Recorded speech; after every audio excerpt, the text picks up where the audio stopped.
My kids were so excited about the treehouse we built together in the backyard until Veronica from the HOA decided that it didn't conform to neighborhood standards.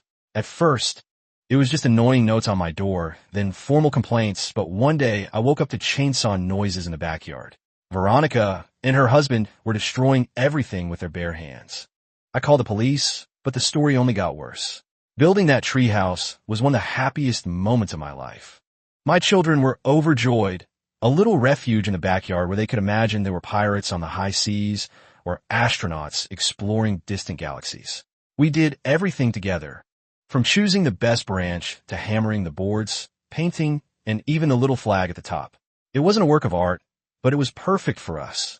Then she came, the guardian of the neighborhood's rules, the protector of aesthetic harmony, the woman who apparently had nothing better to do but monitor other people's lives. At first, they were just notes, the lovely notes, little pieces of paper with letters printed in Comic Sans sneaked under my door. The first one said, "Dear neighbor, the wooden structure in your yard does not meet HOA standards. Please arrange for its removal as soon as possible." The second, that's the second notice, "The structure in your yard is substandard. Please arrange for its removal before more serious measures are taken." And so on. You get the idea. I, Daniel Mitchell, being a citizen with 2 functioning neurons, did what anyone would do. I ignored it. After all, it was my yard, my property. We weren't building an oil refinery there. It was just a treehouse. But what I didn't realize was that my battle with the HOA was being closely watched by my next-door neighbor, Olivia Ramirez. I barely knew Olivia. She'd moved in about 6 months earlier and kept to herself. Most of what I knew came from neighborhood gossip. She was a retired real estate attorney who'd left a prestigious firm in Chicago after some kind of legal scandal. What I didn't know then was that Olivia had her own complicated history with Veronica Shelton and the Oak Ridge Estates HOA. And that history was about to make my simple treehouse dispute far more explosive than I could have imagined. Veronica didn't like being ignored. And when this woman feels that she doesn't have absolute control of the situation, strange things start to happen. First, the formal complaints began.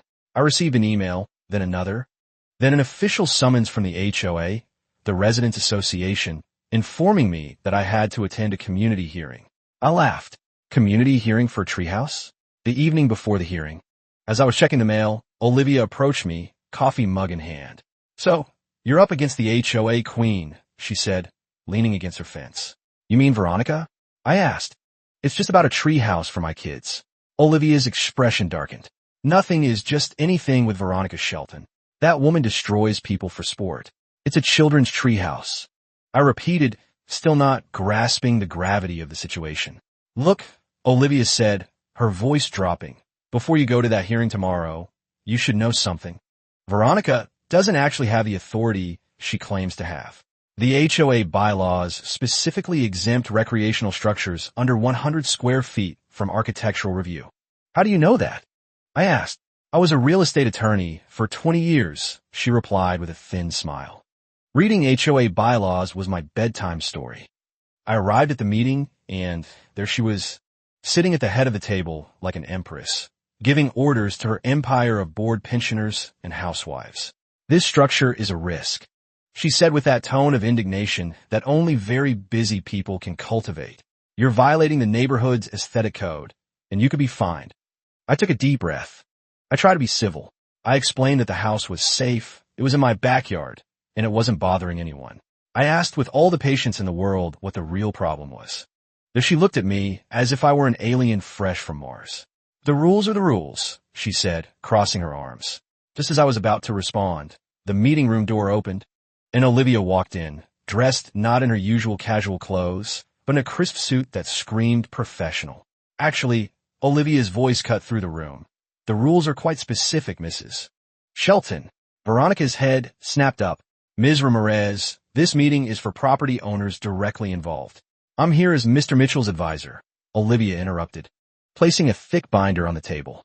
"And I brought copies of the HOA bylaws for everyone. Section 7. 3 specifically exempts recreational structures under 100 square feet from architectural review requirements." The room erupted in whispers. Several HOA board members leaned forward, suddenly interested. Veronica's face flushed crimson. "That exemption doesn't apply to structures visible from a street. The treehouse is in his backyard, Olivia countered calmly. And there's no visibility clause in the exemption. I've highlighted the relevant sections for everyone's convenience. For the first time, I noticed some of the board members exchanging uncomfortable glances. One older gentleman, I later learned his name was Frank Delgado, actually moved his chair slightly away from Veronica. Ah yes, the ultimate argument, the rules are the rules. The meeting ended without any consensus. I continued with my treehouse, and she continued with her silent hatred. But I should have realized that it wasn't going to end there. People like that don't accept losing. Walking back to our cars after the meeting, Olivia warned me, "She won't let this go, Daniel. I've seen her type before. She'll escalate. What's your history with her anyway?" I asked. Olivia hesitated. "Let's just say Veronica Shelton was involved in a case that ended my career in Chicago. She knows who I am, and she knows I know what she's capable of." "Which is what, exactly?" "Almost anything," Olivia replied grimly. "Watch your back." A few days later, I woke up to a strange noise in the yard, something like a cracking. I jumped out of bed, opened the curtain, and froze. There she was together with her husband, Richard, a man who looked like he'd stepped straight out of a retired golfer's catalog, tearing down the treehouse with their bare hands. And that's when the real war began. It took my mind a few seconds to process what was happening. It wasn't possible. Nobody would be that crazy. But there they were. She with a satisfied smile on her face, and Richard holding a chainsaw, as if he were a character from a fifth-rate horror movie. They were actually dismantling the treehouse, my treehouse. I left the house like a hurricane. I don't even remember what I shouted, but it was loud enough to make the birds in the surrounding trees fly away. "Have you gone mad?" I demanded. She turned to me with the expression of someone who was simply mowing the lawn, as if nothing much was happening. "You ignored the notifications, so the HOA had to take action." She said it as calmly as she could, as if she were commenting on the weather. I looked at the treehouse, or rather the remains of it. The structure was already half dismantled. Pieces of wood lying on the ground, the roof hanging to one side. Richard, this specimen of blind obedience, was holding the chainsaw and looking at me, waiting for instructions as if I was going to give him my blessing to finish destroying everything. "You've invaded my yard. You're destroying my property. That's a crime." I was shaking with rage. She snorted as if I was being the unreasonable one. "There, don't be dramatic. The HOA has the right to ensure that the rules are followed." Yes, of course. The sacred scripture of the HOA, that set of rules written by some bored soul who thinks he can rule the lives of others. I had already lost patience. I took out my cell phone and started filming. "Get out of my yard now, or I'll call the police." This time Richard seemed to hesitate. Perhaps the man had a spark of common sense. But Veronica? Oh, she wouldn't back down. "You can call. The HOA is within its rights." Great. I picked up my cell phone and dialed. While I waited for the call to connect, I looked around. My children, they were standing in the doorway, wide-eyed, watching the scene. My youngest son was holding a little sign he had painted himself, which read, "Secret Barracks." My heart broke. I wanted to protect them from this kind of thing, but there was that woman destroying something that was theirs. Just then, Olivia appeared at the fence line, her own phone already recording the scene. "I've already called the police, Daniel," she called out, "and I'm live streaming this to the neighborhood Facebook group." Veronica's head whipped around. "You," she hissed. "This is none of your business, Olivia." "Oh, but it is," Olivia replied, her voice steady but edged with steel. "You see, everyone, what our HOA president isn't telling you is that her husband's construction company just won the bid to build a new community center, a contract worth $1.2 million. Several neighbors had gathered by now, drawn by the commotion. "What does that have to do with anything?" Veronica snapped. "The contract requires all HOA properties to be in compliance before construction begins," Olivia continued, addressing the growing crowd rather than Veronica. "And guess who gets to determine what's in compliance?" That's right, Veronica herself. For every property she can cite as non-compliant, her husband's company can charge the HOA additional remediation fees. The police attendant answered, and I explained the situation as quickly as possible. Trespassing, destruction of private property, a couple of lunatics ripping up my children's dreams with a chainsaw. "We're sending a vehicle, sir." I hung up the phone and turned my gaze to them. "You heard? The police are on their way." Richard finally came to his senses and put down the chainsaw. "Honey, maybe we should go." But she wouldn't accept losing, never. "We're right. He'll see." The HOA has power over these decisions. I let out a short laugh, the kind you hear when you're about to lose control completely. The HOA has power over my property?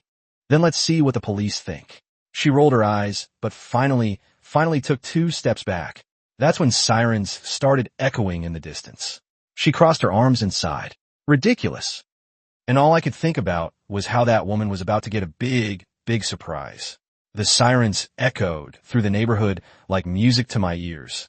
As the car approached, I couldn't take my eyes off her.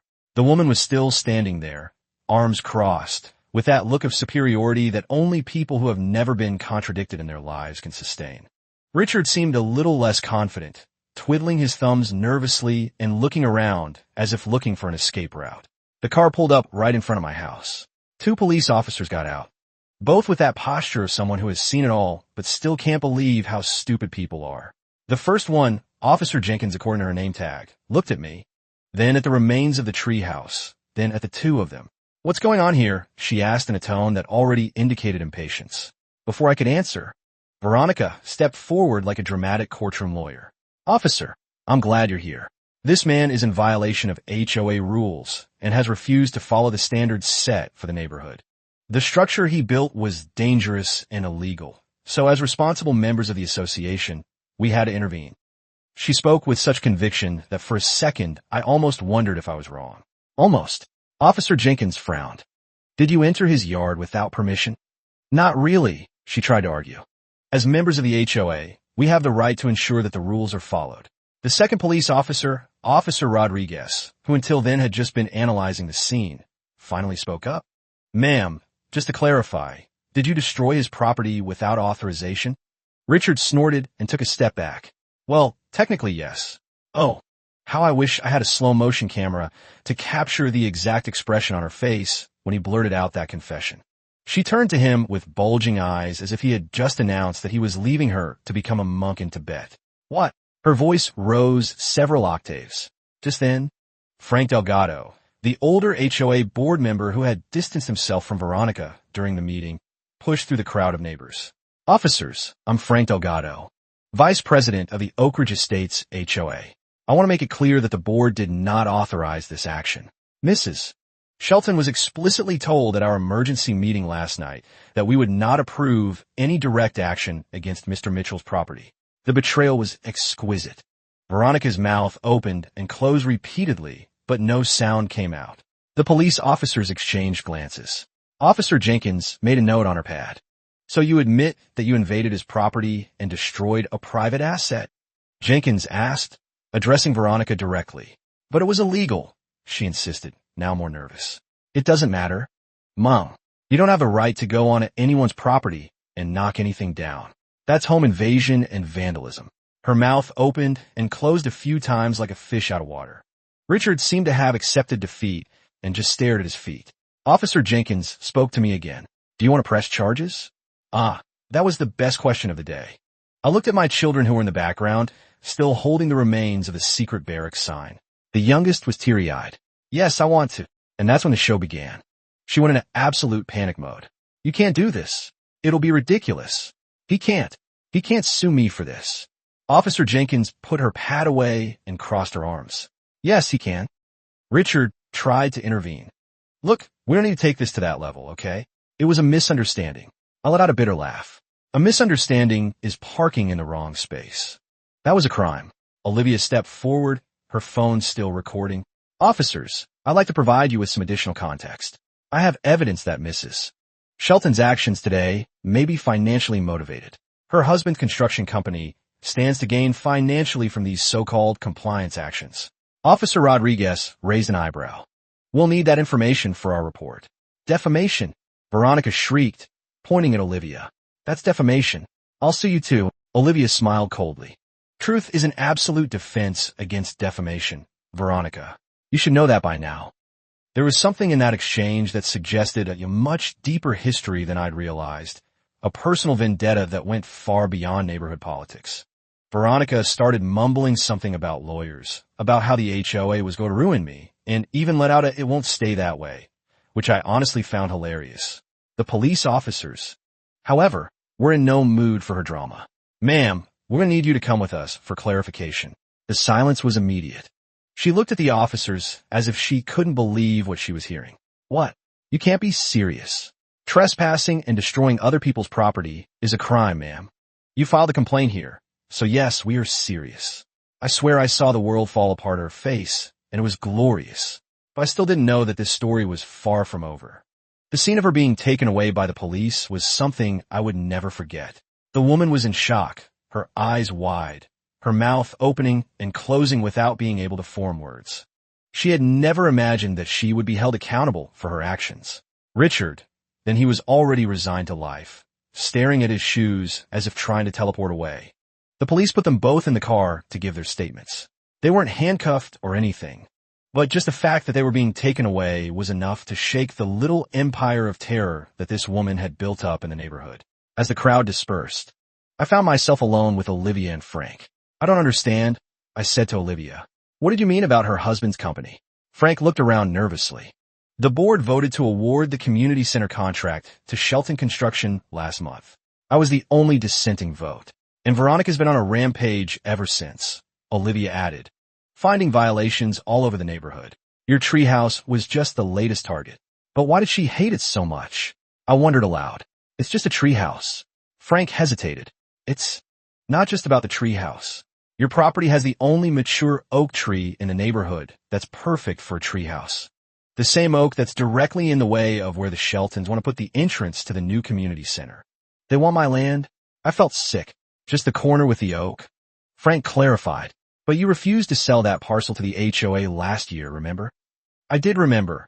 A seemingly innocent offer to buy a small corner of my lot for landscaping purposes. I'd refused because that was where my kids played. So this was never about HOA rules, I realized. It was about forcing me out. Olivia nodded grimly. Welcome to real estate development. HOA style. But the war wasn't over yet because I knew she wasn't going to accept losing that easily. 2 days later, I received a subpoena. The HOA was suing me. Yes, suing. The claim?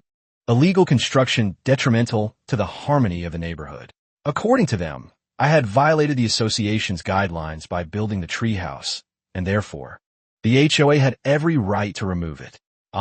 So now their crime has become authorized removal. Interesting. I called Olivia immediately. They're suing me. I figured they would. She replied calmly. Veronica has been sued 4 times since I've known her, and she's countersued every time. It's her standard operating procedure. But how am I supposed to fight this? I can't afford a lengthy legal battle. There was a pause on the line. Maybe you can't, but I can. That evening, Olivia came over with a bottle of wine and a thick folder of documents. Before I left Chicago, she explained, pouring us each a glass, I was working on a class action lawsuit against predatory HOAs across Illinois. Veronica Shelton was one of our primary targets. She's moved from community to community, creating or taking over HOAs, then using them to funnel construction and maintenance contracts to her husband's companies. So this is personal for you, I observed. Olivia took a long sip of wine. The case was dismissed after key evidence disappeared. Evidence I was responsible for securing. My career was ruined. I later found out Veronica had paid a paralegal to steal the files. And now she's doing it again here, I said. Exactly. So yes, it's personal, but it's also about right and wrong. She pushed the folder toward me. This is everything I've collected on the Sheltons since moving here. I've been waiting for the right moment, the right case. And my treehouse is it. I couldn't help but laugh. Your treehouse, Olivia smiled, is just the beginning. If she thought I was going to stay quiet, she was sorely mistaken because I went after a lawyer and didn't just hire any lawyer. With Olivia's help, I got the best specialist in disputes with residents associations in the region, a guy who hated HOAs as much as I did at that moment. This is a joke, he said, laughing as he analyzed the file. Let's fight back. And we hit back with everything. We sued the HOA for trespassing. We sued the HOA for destruction of private property. We demanded compensation for the emotional damage caused to my children. And the best part? We had proof. The recordings, the police officer's testimony. Richard's own words confessing that they had entered my property without permission. But Olivia insisted we go further. We need to file a RICO suit. She argued during a strategy session with our lawyer. The Sheltons aren't just abusing HOA authority. They're using it as a criminal enterprise to extort property and funnel contracts to their businesses. Rico, I asked, overwhelmed. Isn't that for going after the mafia? It's for any organized criminal activity, our lawyer explained, warming to the idea. And if what Olivia has documented is true, this could qualify. The court battle began. The HOA thought they were going to bend me over. They thought I was going to give up, that I was going to give in, that I was going to bow down to their supreme authority. They were wrong. When we finally went to the hearing, the HOA sent a pompous lawyer who talked like he was arguing a case in the Supreme Court. But the truth was that they had nothing. The judge listened to the arguments, he looked at the videos, he read the depositions, and then he looked at me. Was the treehouse built within the boundaries of the property? He asked. Yes. Sir, did you receive any formal notice to remove it before this incident? Only anonymous notes left on the door and generic emails. The judge sighed and looked at the HOA attorney. So explain to me, why on earth did you think you could just break into someone's yard and destroy their property? The lawyer choked. The HOA went pale, and Veronica, she was sitting in the back, squeezing the arms of the chair so hard I thought she was going to break them. But then our lawyer introduced Olivia as a witness, and the real bombshell dropped. Ms. Ramirez, can you explain to the court your professional background? Our lawyer asked. I was a real estate attorney in Chicago for 20 years, specializing in property law and homeowners association regulations, Olivia testified. And have you had professional interactions with the defendant, Veronica Shelton, before? Objection. The HOA's lawyer shouted. Relevance. I'll allow it. The judge ruled, leaning forward with interest. Olivia detailed her history with Veronica, the pattern of HOA takeovers, the kickback schemes with Shelton Construction, the mysterious disappearance of evidence in the Chicago case.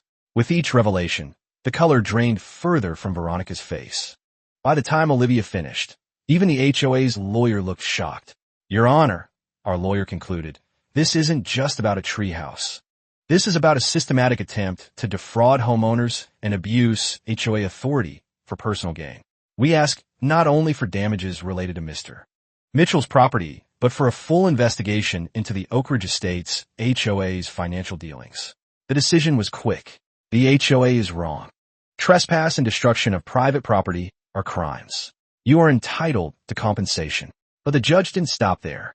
Furthermore, given the evidence presented regarding potential financial improprieties, I am referring this matter to the District Attorney's Office for criminal investigation. The court will also appoint a special master to audit the HOA's books and transactions for the past 5 years. I won, and not only did they lose, they were forced to pay a lot of money. After the trial, the HOA was in ruins. Their reputation crumbled. Residents began to question the leadership, and within a few months, Veronica lost her position. She was no longer the queen of the neighborhood. She was just another despised neighbor whom everyone avoided. The Sheltons put their house on the market 3 weeks later, slinking away in the night without saying goodbye to anyone. The district attorney's investigation eventually led to criminal charges against both of them for fraud, embezzlement, and misappropriation of HOA funds. Frank Delgado was elected the new HOA president on a platform of transparency and minimal interference. His first official act was to pass a resolution specifically protecting children's play structures from HOA oversight. As for Olivia, she decided to come out of retirement and start a new practice specializing in defending homeowners against predatory HOAs. What happened to you happens all across the country, she told me. Somebody needs to stand up for the little guy. And what about me? Well, my children got a new treehouse, twice as big as the first one, and this time, no one dared touch it. We even added a zip line and a rope bridge connecting to a second platform. Innovations that would have given Veronica a stroke. The oak tree still stands proud in my backyard, hosting not just my children's dreams, but now the neighborhood kids too. Every time I look at it, I'm reminded that sometimes fighting back isn't just about winning. It's about standing up for what's right. Don't forget to leave a like and subscribe to the channel.